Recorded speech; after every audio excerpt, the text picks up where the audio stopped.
Today, we're gonna share the one thing you should do to make sure your competitor doesn't put you out of business. We're actually bringing out some truths, peel back the layers of all this fluff. Shining the light on this industry as a whole. Maybe you should stay away from it.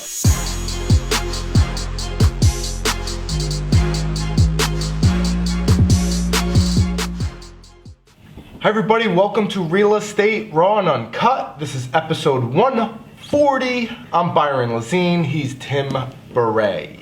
What's happening? How's the weekend? Everything's good? Weekend was great. Yeah, really good. What do we got for a topic today? So, people kind of just go through those motions every single day.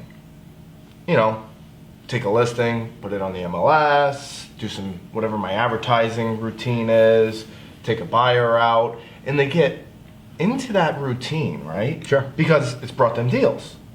So they go through that, and then year two, and then years start just checking off the calendar, and then all of a sudden they wake up and they realize they're out of business. They don't have any more listings. They don't have any more buyers. Hold on. So we're always saying that, typical agents 4 years in the business, but if you've made it through the 4 years and maybe you made it to the 7-year number, which they say you need to master your craft typically, Yep. Now you're saying that they've mastered their craft, they're at the top, and you're saying now they go out of business? I think you can master the knowledge of the real estate industry and still not get business. Right. You know what I mean? Well, you may be missing an element. This is why a lot of I won't say all of them, some of the people that teach the classes in your state right now, the PNP class to get your license, are real estate agents doing no deals, which is why they're teaching. They're extremely knowledgeable in the industry, more knowledgeable than most of the agents by far. It's not even close. They can't prospect though. But yet, they're out of business in terms of getting clients, getting buyers, and getting Maybe sellers. they're not likable. Maybe people don't trust them. Maybe they're great at what they do.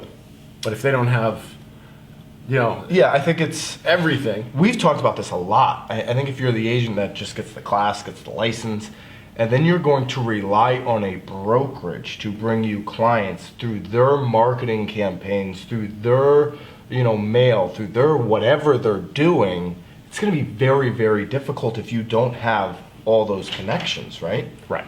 So if you think you're at the top of your game and you start to let your guard down. Yeah, that's where it's interesting. The other side, you're at the pinnacle. You're doing tons of deals. You've got to make it wow, I have made it. I've created this siphon of work. Be careful, because that's when the rug gets pulled out from underneath you. You want to be able to put yourself out of business before your competitor does. And maybe you've put into the newspaper. What do you mean by that? You want to innovate and grow. Okay. You want to innovate and grow every single day. And maybe put yourself out of business though. You want to well, here's the thing. Maybe you're that brokerage that has put in the newspaper for the last 5 years that you're the #1 brokerage in the county. You've got all these deals. You've got every single unit, all the volumes, whatever it is in your marketplace, you're ranting and raving about it. Well, I'm telling you right now, if you don't check the things that somebody's doing, maybe it's not in your marketplace, that is catching steam quickly. And I think in today's day and age, we know that if you're focused on newspaper advertising, in 5 years, your business will be completely dead if you're not integrating social media. If you're not integrating video and the way people are consuming content in 2017, 2022, that trend's going to continue. It's not going backwards. Here's the other thing. When we talk about growth, I go to high schools a lot and I talk about education and kind of the structure which doesn't work for everybody. Doesn't mean I'm not a big believer in education. Well, right? You're definitely one of the biggest believers in education. So it's just a different form. Right.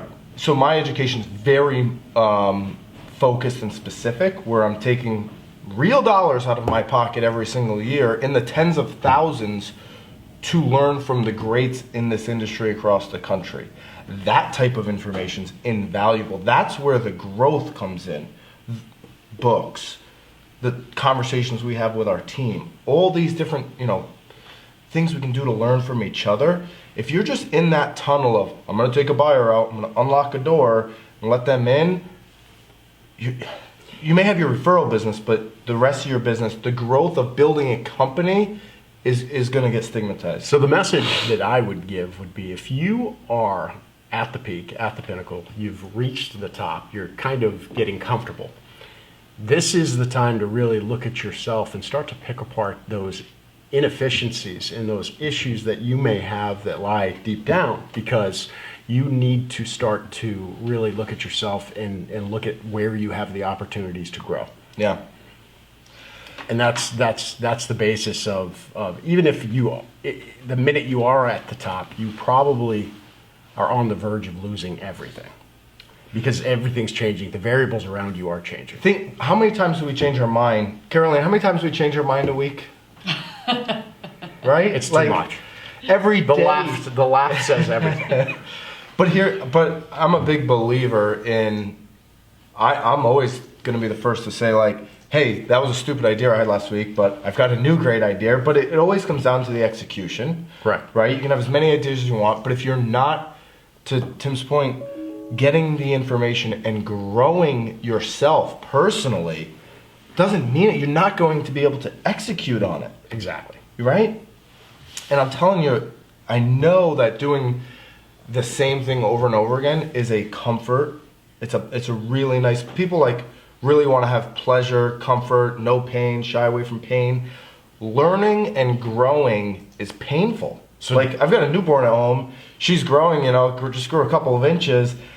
That's painful for her. When she's crying, it's probably she's a bellyache, she's growing, she's a lot of stuff going on. Same thing for us. You could be 50 years old. It's going to be painful to learn a new skill, to grow in an area that you've never tapped into before. I'm just, as we're talking, thinking of this analogy. I've got a child who has chiclets that go, summer teeth, different directions. And will definitely need braces. So yeah. I'm thinking of business as sort of like the braces and the constriction. So as soon as you think you've got it right, you actually need to tighten the screw a little bit more. And then you need to look at it, I like that. Adapt. And once you think it's perfect, you need to tighten it again and create more discomfort. And perfect doesn't exist. We always talk about that. Correct. I don't think perfect exists out there.